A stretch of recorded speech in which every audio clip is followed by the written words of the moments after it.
There was no program dislodging operations here. So whenever a septic tank overflows, the family or the mother calls a service provider, which charges from a range of 4,000 to 6,000 pesos. And that's very, and that's high.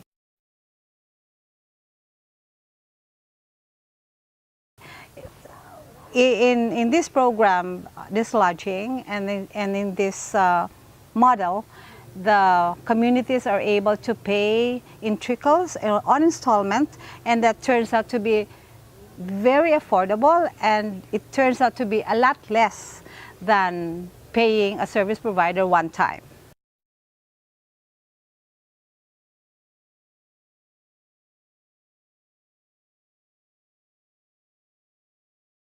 Yes, for a time we had big opposition from the host community in the first place.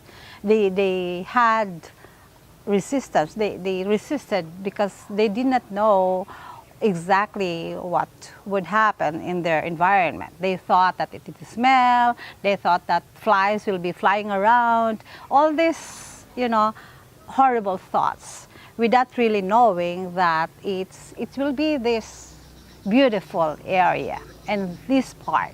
We can call this a park already. So after a lot of campaign, promotions, and advocacies, they get convinced that it's not horrible at all.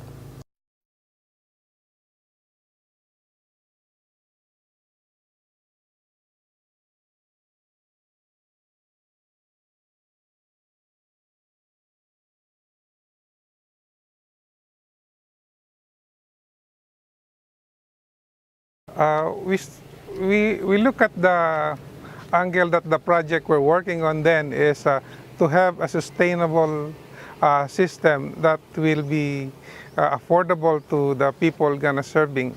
As you mentioned, there's a tariff that will be passed on to the customers.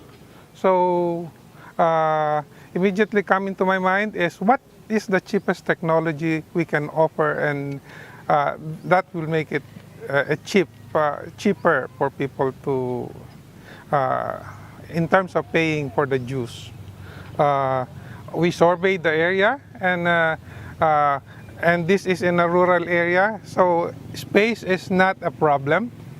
And the city government, as mentioned in the Clean Water Act, that they should take care of providing for the lot, and they have this luxury of space.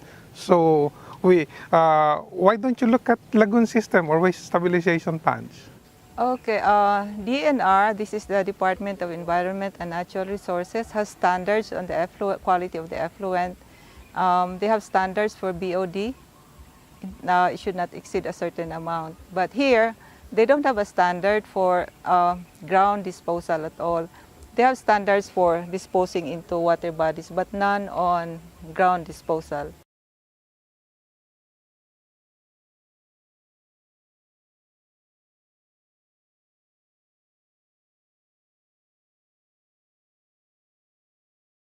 The BOD ranges from as low as 500 to about 9,000. It really varies based on the age of your septic tank and of the latest or the last dislodging. Because if it's new, freshly dislodged, you would expect a lower BOD. But most of the septic tanks here have never been dislodged at all, so maybe for the last 10 years or so. So the BOD and the SSS, suspended solids, are quite high.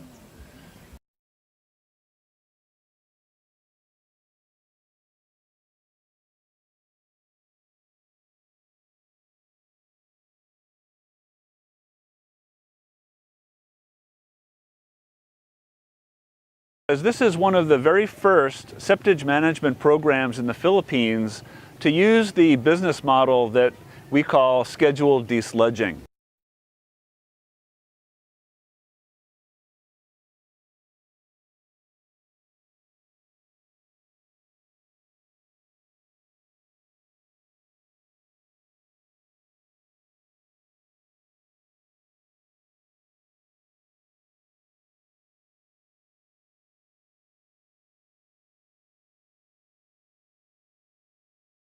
people will call up from this part of town, and then maybe the next day they're calling up from over here. So the truck can't be very efficient.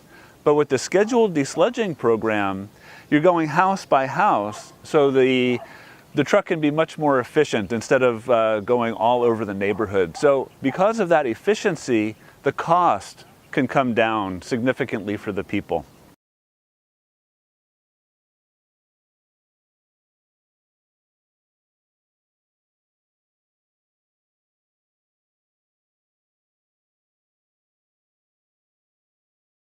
This program really is based on three components. The first component is the infrastructure, the technology. And we're looking at the technology here. This is the treatment plant. That's infrastructure.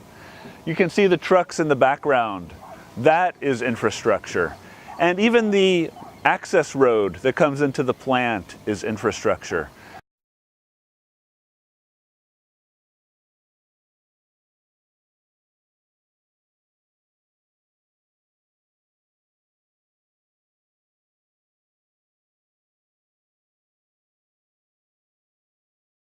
The second component we want to talk to you about is the promotions. Because let's face it, you can have the best technology, but if people don't really understand it or value it, they're not going to be using it properly or availing of the service.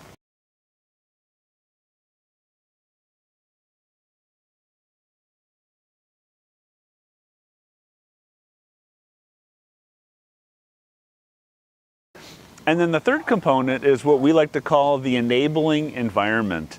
And that is the rules, the regulations, the procedures, and the fees that support the program.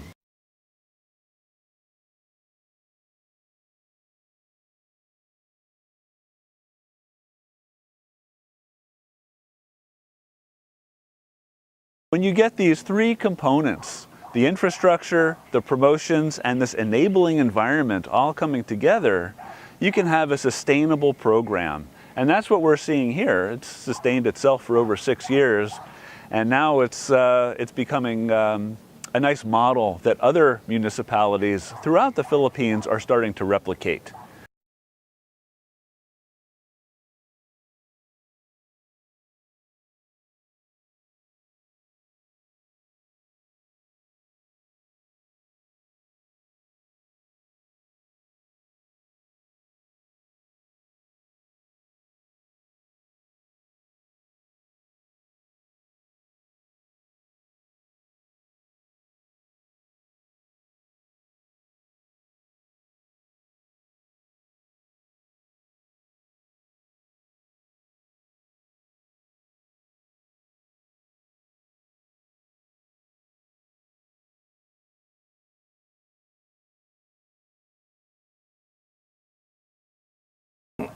Well, actually, there are many treatment processes we can apply. We can go for the really mechanized systems, but this consumes a lot of powers, high-skilled people to operate it, and maintenance of equipment, and at the same time, higher operating costs definitely. We can go lime stabilization. This is a technology used in many other countries that you get to disinfect the sludge by exposing the septage in 30 minutes pH 12 continuously. So to have the assurance that the bugs or the bacteria dies.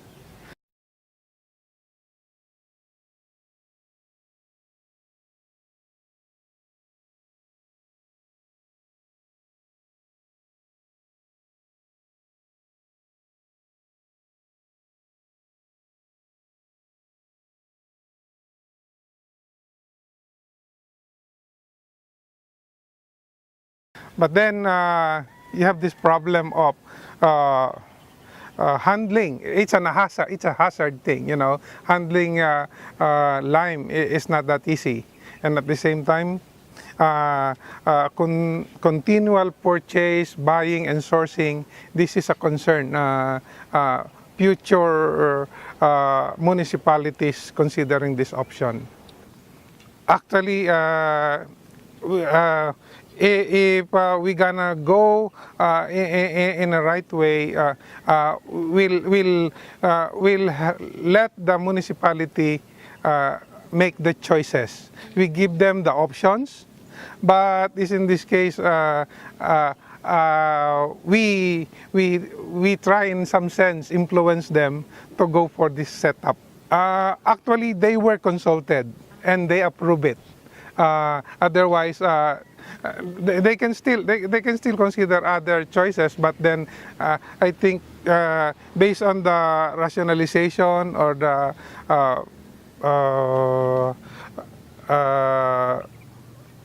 advantages, they made their decision that to do lagoon systems.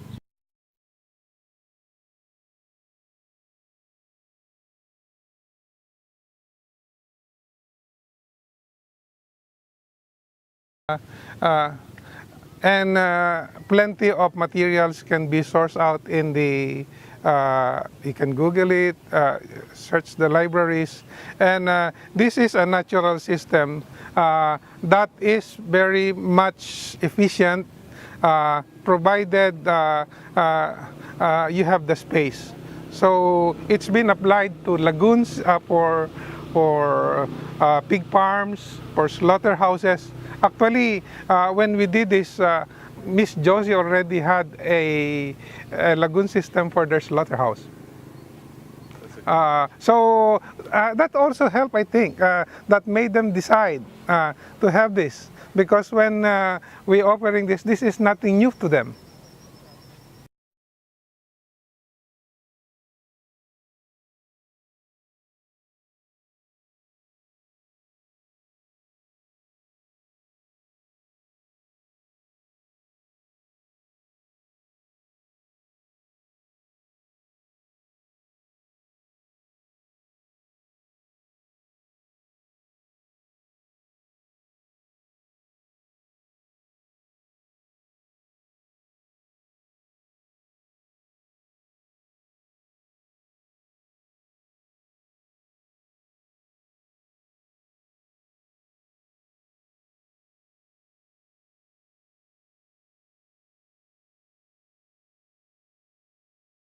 So in order to do a good promotions campaign, one of the things we really have to work on is getting the evidence. And there's really two kinds of evidence that we're really after. So the first is we're trying to figure out from the community how much septage are we really going to likely collect every day, every week, every month. So to gather this data, we do something called a rapid technical assessment, where we're really looking at what is the average size of the septic tank in the community and how easy or difficult is it going to be to access that tank. So for example, if the road is very narrow and it's very difficult for the truck to get in, maybe we need to have some motorcycle tanker or even a hand cart to access. If we find out that a lot of the septic tanks in the community are buried under the house and might not have any manhole or access port, we need to know this information because that will relate how easy or difficult it's going to be to access the tank with the hose.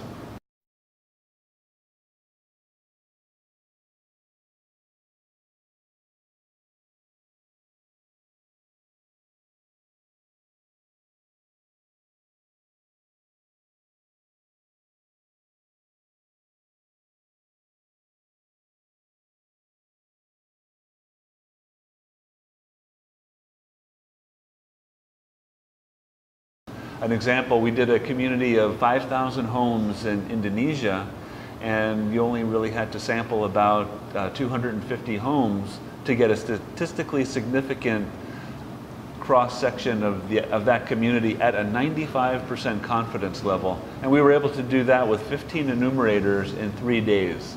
So this is very good information that can then inform the design of the facility, how big it needs to be, what the cost is going to be, and how many trucks and staff will be required to collect that waste.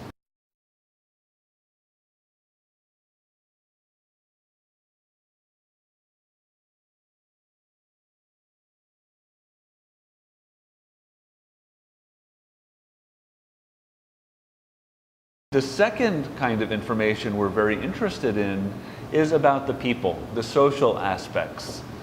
So we want to know what the attitudes and the knowledge and the practices are in the community about sanitation. What do people really feel? What are their needs, their wants, and their desires? What is going to motivate a person or a family to pay a fee? And a lot of times this is a fee that they've never had to pay before.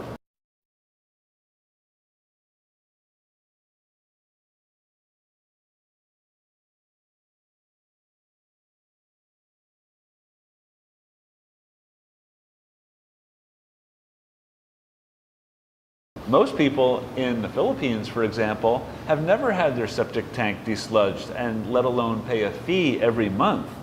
So what might be some of the motivators why somebody would want to support this program with a user fee is the next kind of information that we're after.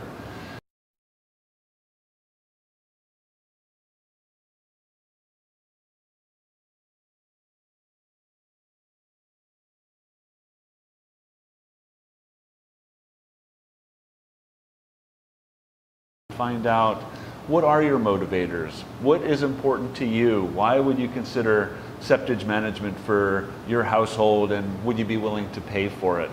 So in Dumaguete, where we are now, one of the important motivators was the environment.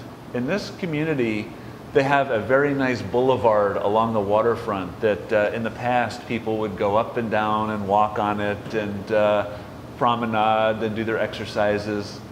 And for a long time, people were not going to the boulevard because it smelled bad, because of all the wastewater was going into the bay, and it was not very appealing.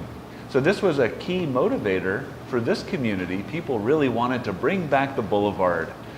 And by the way, they have done that. And now if you go to the waterfront, some nights you can see 10,000 people walking up and down and doing their exercises in the evenings. That was a very successful campaign, because it really tied the people's emotional connection to the boulevard with the sanitation improvement.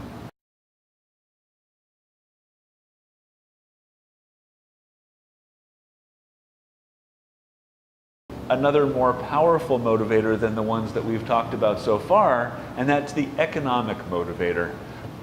Money is a very powerful motivator. With this regular desludging program, the payments are spread out over years, so they only have to pay a small amount every month, which is the equivalent of less than even $1 per family per month. So here in the Philippines, in Dumaguete, it's 30 to 40 pesos per family per month on average, with the poor people paying even less at about 20 pesos per month. If you ask somebody, is this affordable? Most people will say, well, yeah, that's not even the cost of a half a pack of cigarettes. We can afford that. That's definitely more affordable than, for example, paying the equivalent of $100 to get your tank desludged at one shot, which is a big hardship.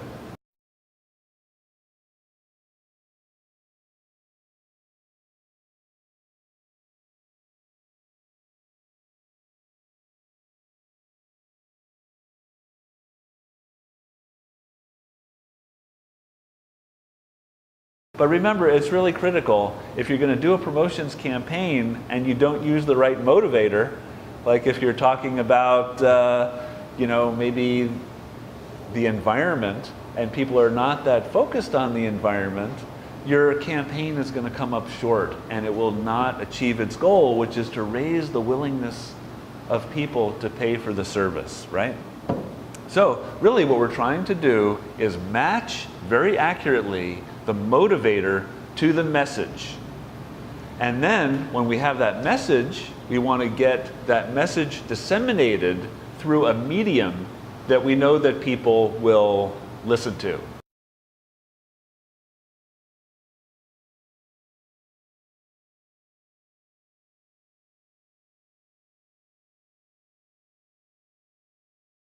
So it's the motivator, it's the message, and it's the medium.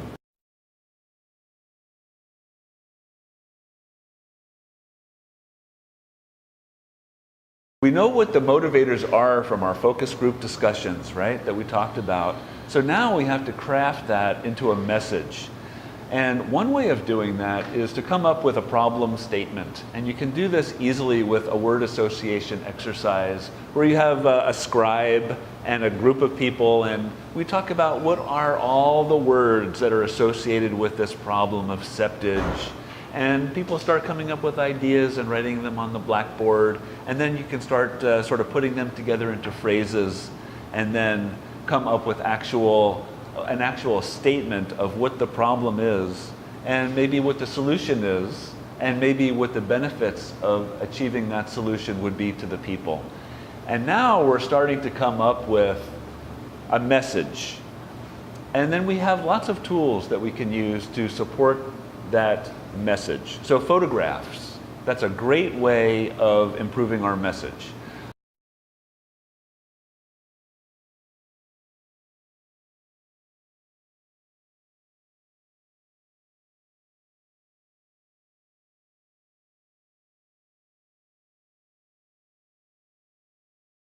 And we come up with a series of pictures that show the good behaviors, people desludging their septic tanks, people paying their user fees, whatever the behavior is we want to encourage. And we check to see if the photos are really good, because the photos should tell the story without any words. And then you know you really have a nice set of photographs. And then you can put some keywords in there, and you can have a very nice output, which in this case might be a poster, or it might be a flyer. And one of the things that they used very successfully here in Dumaguete was they came up with like a flyer that they added to the water bill. Because, you know, they're sending out a water bill anyway to all the people. This is really a very easy, cost-effective method of getting the word out about the program.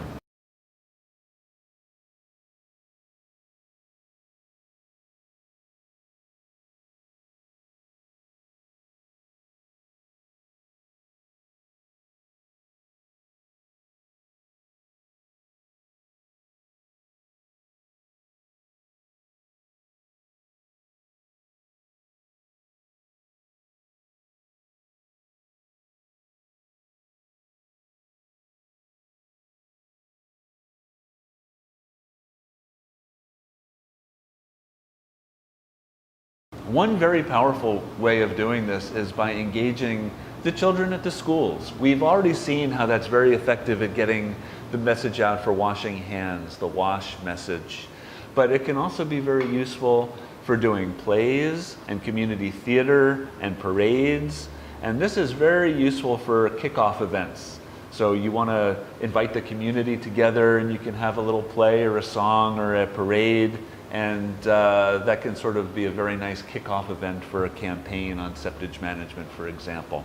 So engaging the kids through school plays or community theater, that's very powerful. Another powerful method of getting the message across is through interpersonal communications, one-on-one meetings. Now that's time consuming, but here in the Philippines, we have the barangay health workers, the BHWs. And in some communities, like in Dumaguete, there's a couple hundred BHWs that are going out anyway, doing family planning and talking to people about childhood health.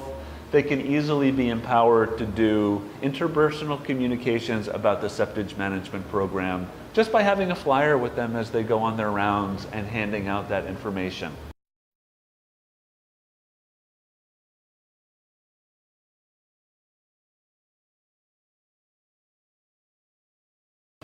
It's really not just one message, and it's just not one outreach mechanism. It's a multimedia and multi-message approach. And it's not just a one-shot deal. This has got to be an ongoing activity, talking about the program, not just this month or next month, but forever, so that people continue to get a fresh message and continue to understand the benefit of what this program is doing for them in their community.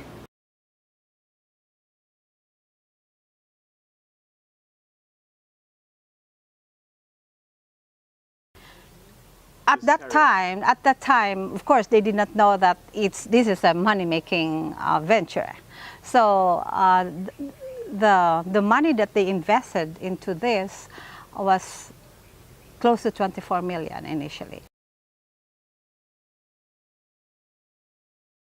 But the mayor did not think much of it as an investment that will have a return. It was more of an environmental program for him. So, but then they realized later, after us showing them the projections, that they would make money. As a matter of fact, the numbers are showing now that the payback would have been like 4 years if they did not buy additional infrastructure. Like here, the building that we just, the holding building that we just saw over there, the motor pool, the staff house, and the additional trucks came already from the reserve. So, and that sums up to 10 million additional infrastructure put into the facility. So the 10 million came from the reserve funds that they appropriate every year and every month. They reserve 20% of the net surplus, of the net earnings. They reserve 20% of that and put it back in terms of infrastructure, while the remaining 80% is given back to both the water district and the LTU on a 50-50 distribution.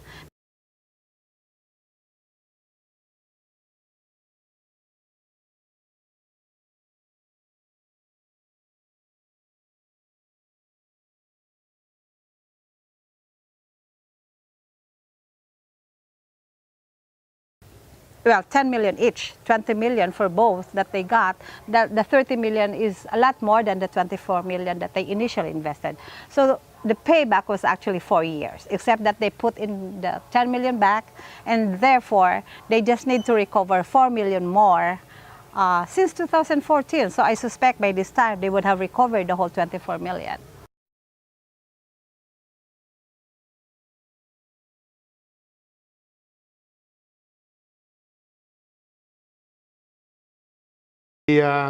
I think Josie is very well versed in the after the presenting this to the public, etc. So on, so on. When this started, there were so many apprehensions when they started the clearing, etc. So when it started the operations and we had the chance to talk to the mayor, I told the mayor, this type of arrangement you wanted with the city government and the water district, this is good only if you are still the mayor and I am the manager. But after this, it would be different. So why? Because there might some, as administration is changed, lain na po ang mga priorities. So there will be a time nga the septage project that we have now would not be properly managed. It would not be properly, it would be, the services might be lousy. So for us to be collecting, we are actually on in the front line. So what you are paying us is not enough for the humiliation that we get, perhaps for the lousy service in the future. So I said, why won't we go into a joint venture? We put up the same capital, we divide the project cost. Then we will divide the income if there is, or losses if there are losses. So meaning to say, Mayor, is we will divide benefits or miseries if there is.